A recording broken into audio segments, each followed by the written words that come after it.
जय श्री कृष्णा, जय श्री राम, जय गौ माता, जय राधे श्याम। और आप सब कैसे हैं? आप देख रहे हैं तुलसी तपोवन यूट्यूब चैनल और इस वीडियो में हम चर्चा कर रहे हैं प्रदोष को लेकर के। अब की बार प्रदोष कब का है यह आप सुन लीजिएगा, बड़ी अद्भुत कथा है। मैं बोलना चाहूँगा कि प्रदोष व्रत है वो 5 तारीख यानी अब के बार शुक्रवार का प्रदोष है, जिसे भृगु प्रदोष के नाम से जानते हैं। शुक्रवार को पड़ने वाला प्रदोष घोर गरीबी का नाश करता है और घर में समृद्धि बढ़ती है।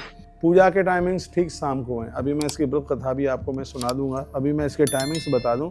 पूजा का टाइम शाम को 6:39 से लेकर के 8:56 तक का पूजा का बड़ा अद्भुत टाइम है।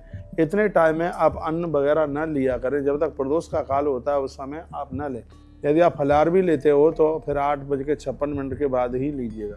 यदि आप अन्न भी लेते हो तो 8:56 के बाद ही लीजिएगा। प्रदोष की पूजा में मैंने बहुत बार आपको बोला है, विश्वकर्मण्यथा सम्मो कल्पिता सुमानि च लिंगानि सर्वदेवेभ्यो देयानि वचनान् ममः। प्रदोष पूजा के लिए भगवान विश्वकर्मा आज भी देवताओं को शिवलिंग प्रदानित करते हैं। इतनी बड़ी महिमा है। इस ग्रंथ में लिखा है कि प्रदोष के समय में जितने देवता हैं वो भगवान शंकर के शिव पिंडी में ही वास करते हैं। ऐसे समय पर एक लोटा जल भगवान को चढ़ा देना यह भी बहुत बड़े पुण्य की बात है। क्या क्या चीज़ से पूजा होती है और ये मैंने कई बार आपको निवेदित किया है। क्या सुंदर लिखा है कि जो प्रदोष का व्रत करते हैं ऐसा मनुष्य जीवन ही धन्य। मानुषम जन्म संप्राप्य दुर्लभम सर्वजंतुषु। आ गया है कि योनियाँ तो 84 लाख हैं, लेकिन मनुष्य जीवन धारण करना ही ये बहुत बड़े पुण्य की बात है। उसमें भी शिव पूजा विधिम सम्यक गुरुवम सकलोष्टदम। जो लोग विधि पूर्वक भगवान शिव की पूजा करते हैं तो वह लोग कितने बड़भागी हैं, कितने भाग्यशाली हैं। कहते हैं 1000 यज्ञ करने से इतना पुण्य प्राप्त होता है। भगवान शिव के ऊपर एक लोटा जल चढ़ाने से उतने फल की प्राप्ति हो जाती है। वह भी प्रदोष काल में आप पूजा कर रहे हैं तो ये तो बहुत बड़ी महिमा है। इसलिए मैं आप सबको कहना चाहूँगा कि आप भगवान महादेव की पूजा जरूर किया करें।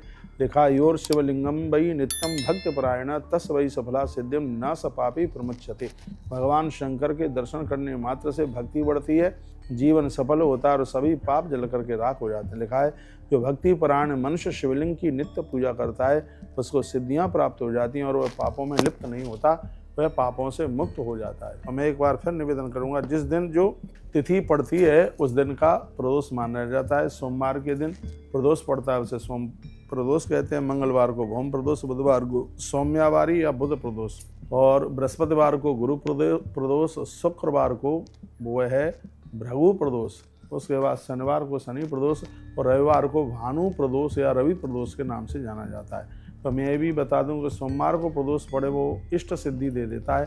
मंगलवार को प्रदोष पड़ता है तो उससे ऋण मुक्ति, और दूसरा इसमें जो बड़ा अद्भुत है जन्म पत्री के दोष समाप्त हो जाते हैं।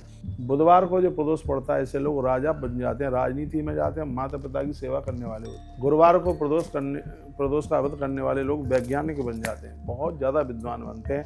और शुक्रवार को प्रदोष करने वाले लोगों के पास अथाह संपदा चल करके आती है। और शनिवार को प्रदोष का व्रत है, ये रोगों की निवृत्ति और वंश वृद्धि को बढ़ाता है। और रविवार के दिन प्रदोष करने पर व्यक्ति इतना चमक जाता है कि दुश्मन भी उसकी भूरी बड़ाई, भूरी प्रशंसा करते हैं। व्यक्ति बेरोजगार नहीं रहता। यह बहुत अद्भुत 7 दिन के प्रदोष की महिमा बड़ी अद्भुत है। इसके लिए मैं आपको कोई कथा भी सुनाऊं तो कथा तो मेरे पास प्रदोष की बहुत है। कहते हैं कि तारकासुर, सुनिए कथा सुन लीजिएगा। आचार्य जी, जिस समय तारकासुर बहुत ज़्यादा अन्याय और अपराध कर रहा था तो यह देवता लोग बड़े दिक्कत में थे, बड़ी परेशानी में थे। ये सगरे देवता तारकासुर से परेशान होते हुए विधाता ब्रह्मा जी के पास पहुंचे और ब्रह्मा जी से कहा, सुनिए, ब्रह्मा जी से कहा कि हम बहुत ज़्यादा कष्ट में, हम बहुत ज़्यादा परेशानी में हैं, ये तारकासुर हमें बहुत ज़्यादा दिक्कत, बहुत बड़ी परेशानी दे रहा है। तो विधाता ब्रह्मा ने कहा कि इसके लिए तो एक ही उपाय है। क्या उपाय है इसके लिए? इसके लिए उपाय यह है कि भगवान महादेव विवाह करें और उनके बेटा जन्म ले और उसी के द्वारा तारकासुर की मृत्यु होगी। जिस समय माता सती ने अपना शरीर छोड़ दिया था और सुनिए, और हिमाचल पर्वत के घर में वो माता पार्वती बन करके सती मैया चल करके आ गई। ब्रह्मा के पास में पहुंचे, कहा कि अब क्या करें? तो कह दिया कि यदि भगवान महादेव विवाह कर लें कैसे भी और उनके अंश से जन्म लेना बच्चा, और वही तारकासुर को समाप्त करेगा। अब देवताओं ने कहा कि भगवान शंकर विवाह कैसे करेंगे? तो ब्रह्मा जी ने कहा तुम जितने भी देवता हो वो सब प्रदोष काल में महादेव की पूजा करो, व्रत करो, तो तुम्हारी पूजा के प्रभाव के द्वारा भगवान शंकर विवाह करने के लिए तैयार हो जाएंगे। और यही हुआ। संपूर्ण देवताओं ने विधाता ब्रह्मा और भगवान नारायण के सहित प्रदोष का व्रत किया, और ऐसा प्रदोष का व्रत किया कि एक रूप से भगवान शिव प्रकट हो गए और नारायण को कहा आदेश करो, आदेश करो। क्या बात है? तब कहा कि भगवान ऐसी ऐसी बात है, तारक असुर भय उत्ते ही काला। गोस्वामी जी ने लिखा है तारकासुर से लोग बहुत ज्यादा परेशान हो रहे हैं, इसलिए भगवान आपको विवाह स्वीकार करना होगा। तब भगवान ने बड़ी अद्भुत बात कही। विवाह करने की तो कोई इच्छा नहीं थी, लेकिन माता पिता गुरु प्रभु की वाणी बिना विचार करिए सो जानी, तो आपका आदेश है, जरूर उसको हम स्वीकार करेंगे। तो कहते हैं कि देवताओं ने प्रदोष व्रत के द्वारा भगवान शिव को मना लिया। इस व्रत की इतनी बड़ी महिमा है। आपके घर में प्रदोष का व्रत होता है, बच्चों की तरक्की होती है, समय पर शादियां होती हैं, सबसे बड़ी बात है कारोबार चलता है, और अंत में यह जीव मोक्ष को प्राप्त होता है।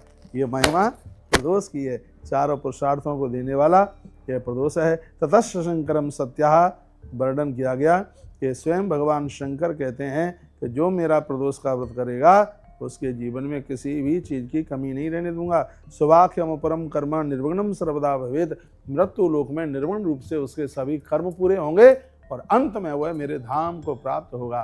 बोले महामृत्युंजय देव भगवान की जय। पूरी कथा भी सुना दी। याद रखिएगा प्रदोष 5 तारीख को शुक्रवार को है। टाइमिंग्स रात्रि को संध्या काल में है 6:39 से लेकर 8:56 तक का टाइम। बड़ा अद्भुत है। रस खीर बना करके भगवान का भोग लगाएं। काले तिल 1 लोटा पानी में गंगा जल में डाल करके भगवान भोलेनाथ के ऊपर चढ़ाएं। सफ़ेद चंदन पीला चंदन भगवान को चढ़ाना ना भूलें। बेल पत्रियाँ और समीपत्र भगवान को जरूर चढ़ाएं। थोड़ा सा कच्चा दूध मिल जाए, जल या गंगा जल के साथ मिलाकर भगवान महादेव के ऊपर चढ़ाई। और इतना ध्यान रखिए, यदि आपने अपने माथे पर चंदन तिलक रोली त्रिपुंड नहीं लगाया तो आपको पूजा करने का कोई भी फल प्राप्त नहीं होता। यह भी जानकारी आपके बीच में रख दिए। बहुत बहुत धन्यवाद आप सभी का, इसलिए क्योंकि वीडियो आपने पूरा सुना। एक छोटा सा हमारा न्योता भी स्वीकार कर लीजिएगा। 7 सितंबर से लेकर 21 सितंबर तक कालचक्र मैदान बोध गया बिहार की धरती पर बहुत बड़ा आयोजन पितृ तर्पण भागवत होने के लिए जा रही है। आप सब लोग वहाँ पधारें। बहुत लगभग 250 ब्राह्मण बैठ करके भागवत जी का पाठ करेंगे। तर्पण होगा, पिंडदान होगा और बहुत बड़ा भंडारा होगा। इसमें आप सभी सादर आमंत्रित हैं। आप जरूर पधारिएगा। वीडियो आगे भेजें जिससे और भी लोग लाभान्वित हो सकें। हर हर महादेव, घर घर महादेव।